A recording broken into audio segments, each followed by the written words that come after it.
ज्यादा इस्लामी गैरत मर जाने की बात और मुसलमानों के साथ शफकत मुर्दा हो जाने की बात है।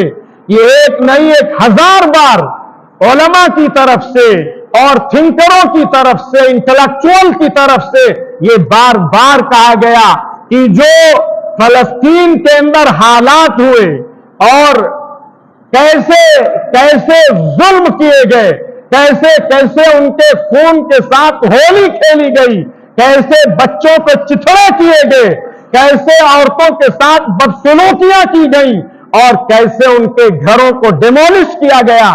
और हमसे और आपसे ये कहा जाता है कि आप इस्राइली मसनूआत, इस्राइली प्रोडक्शन, इस्राइली चीजों का बाइकाट कीजिए।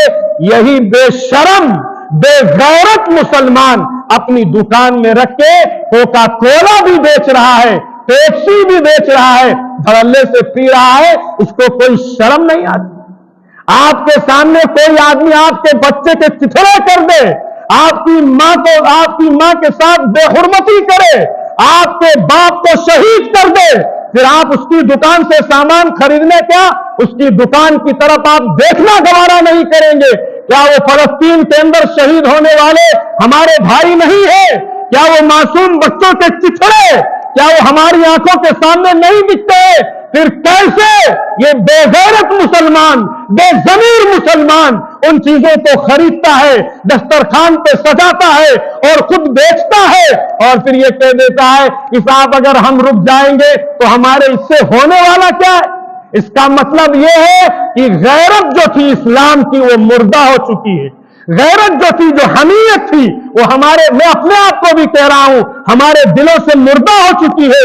वरना मुसलमान को ये चाहिए था कि हम भूखे रह लेंगे, हम प्यासे रह लेंगे, हम कोका कोला और पेप्सी और जो इस्राइली प्रोडक्ट्स हैं हम उन पर थूकने के लिए तैयार नहीं है। लेकिन अफसोस सद अफसोस कैसे कहा जाए? आप क्या उम्मीद की जाए आपसे, क्या तवक्को आपसे की जाए कि आप हमारी बात को सुन के हमारी आवाज पर खड़े होंगे, हमारे साथ खड़े होंगे? गैर पूरी दुनिया के अंदर अगर मुसलमान सिर्फ इतना काम कर लेता, आज उन यहूदियों को समझ में आता। लेकिन वो समझ गए हैं कि इनके अंदर से इस्लामी गैरत मुर्दा हो चुकी है, इस्लामी गैरत खत्म हो चुकी है कि कैसे कैसे हालात और कैसे कैसे खून और कैसे कैसे ईद इन्होंने मनाई है, ईद इन्होंने मनाई है।